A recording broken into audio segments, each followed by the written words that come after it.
Hi everyone, मैं doctor सौगनी Pandit from मरवन प्रखंड मुजफ्फरपुर बिहार। साथियों, आज मैं आपको बताने वाला हूँ एनएम का कोर्स कैसे करें।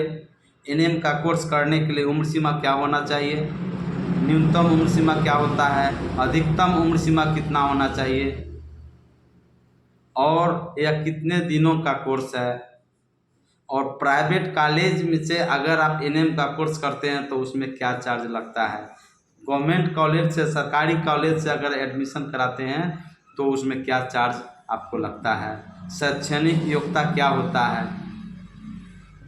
सारी बातों को एनएम के कोर्स करने से लेके जॉब तक मैं आपको इस वीडियो के माध्यम से बताने वाला हूं। दोस्तों, ये मेरा चैनल है जिसका उद्देश्य है लोगों को सही चीज़ों की जानकारी देना, लोगों को मार्गदर्शन देना, जिससे कि लोग हेल्थ सेक्टर में जा सके और लोगों को सेवा कर सकते हैं। बहुत सारी ऐसे गार्जियंस हैं, अभिभावक हैं जो जानकारी के अभाव में अपने बच्चे को हेल्थ सेक्टर में नहीं भेज पाते हैं, गलत लोगों से सलाह लेते हैं, जिससे लोग बड़ी बड़ी बातों को बोलते हैं 50 लाख लगेगा, 20 लाख लगेगा, 10 लाख लगेगा, इतना आसान नहीं है, यहाँ जाना हो। माने इतना सारा बात बोल देने के बाद लोगों का माइंड निष्क्रिय हो जाता है, लोग उस सेक्टर में हेल्थ सेक्टर में नहीं जा पाते हैं। मैं इस वीडियो के माध्यम से मैं आपका BHMS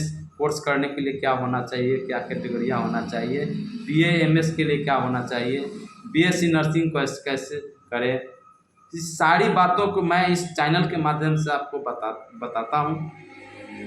इसके साथ साथ मैं ये भी बताता हूँ कि बीमारियों से कैसे बचाया जा सके।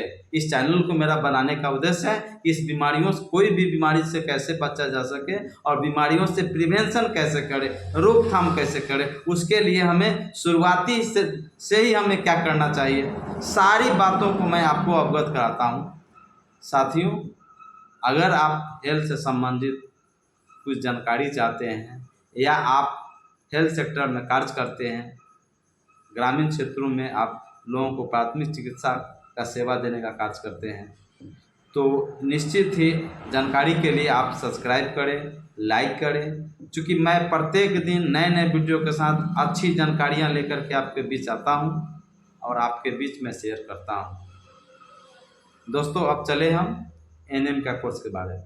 एनएम का कोर्स एक नर्सिंग डिप्लोमा कोर्स है जो कि 2 साल का कोर्स होता है और इसमें 6 मंथ का इंटर्नलशिप होता है जो आपको फेस करना पड़ता है। इसमें शैक्षणिक योग्यता की बात करें तो शैक्षणिक योग्यता में कम से कम इंटरमीडिएट होना चाहिए। अगर बायो साइंस से बायो है तो अति उत्तम, बहुत ही अच्छा माना जाता है। अगर बायो से नहीं है फिर भी अगर आर्ट्स से भी है, 45% मार्क्स है तो भी इसमें आपका एडमिशन आपका हो जाएगा। इसमें 10+2 के साथ साथ इंटरमीडिएट या साइंस ज़रूरत पड़ता है। अब इसमें बात करें एनएम का पूरा नाम क्या है। एनएम का पूरा नाम होता है ऑक्सिलरी नर्स मिडवाइफ होता है, जिसको हिंदी में कहा जाता है सहायक नर्स दाई।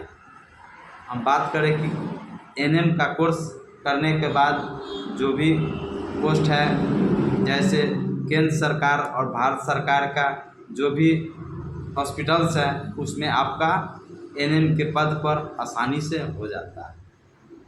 अब हम कुछ ऐसे अस्पताल हैं जहां पर आपको बिना एनएम का काम नहीं चलता है।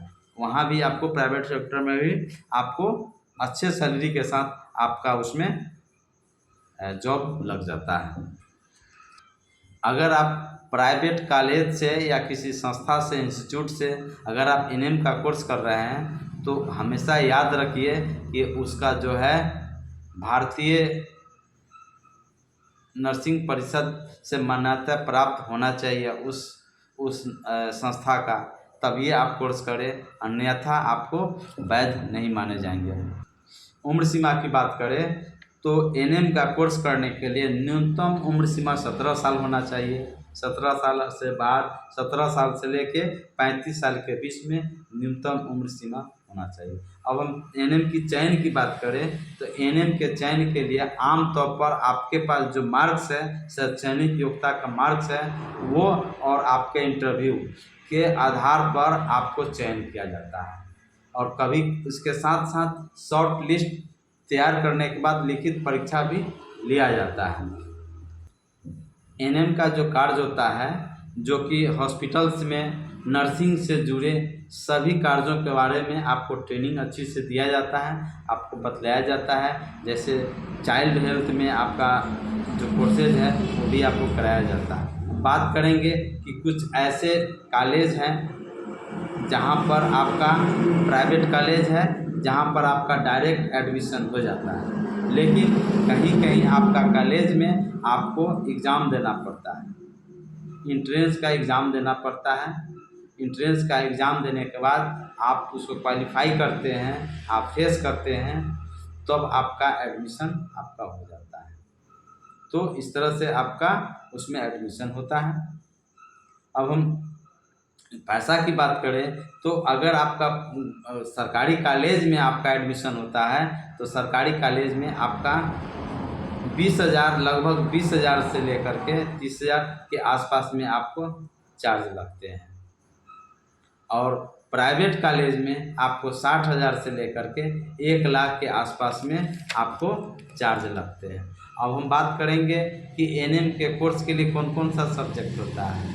तो मिडवाइफरी सिद्धांत थ्योरी के बारे में बताया जाता है, मिडवाइफरी प्रैक्टिकल के बारे में बताया जाता है, चाइल्ड हेल्थ मैनेजमेंट के बारे में बताया जाता है, नियोनेटल केयर यूनिट के बारे में बचा, जो छोटे जो बच्चे होते हैं, जो नियोनेटल जो होते हैं, उसके केयर के कैसे करना है उसके बारे में बतलाया जाता है। लेबर रूम में जो भी एनएम का जो कार्य होता है उसके बारे में आपको पढ़ाई होता है, बतलाया जाता है। प्रसवोत्तर का कैसे देख रेख किया जाए उसके बारे में आपको पढ़ाया जाता है। कम्युनिटी हेल्थ एंड नर्सिंग के बारे में आपको पढ़ाया जाता है। मातृत्व एवं बाल स्वास्थ्य की देखभाल कैसे करना है इसके बारे में दिखाया जाता है। प्रिवेंशन ऑफ डिजीज, रोगों की रोकथाम कैसे करें इसके बारे में आपको पढ़ाया जाता है। इस तरह से आपका पढ़ाई होता है। जॉब की बात करें तो आपको ग्रामीण स्वास्थ्य केंद्र पर आपको जो है उसमें जॉब एनएम का कोर्स करने के बाद आपको जॉब हो जाता है।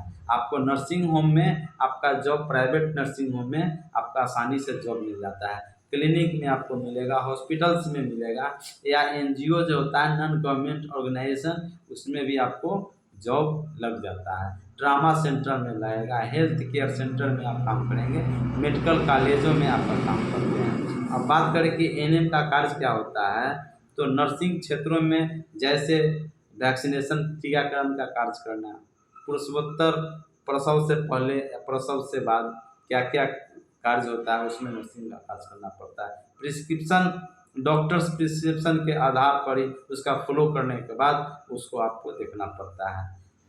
आपात स्थिति में प्राथमिक चिकित्सा का भी कार्य आपको करने का मौका मिलता है। इस तरह से आप कार्य करते हैं। तो आप सभी को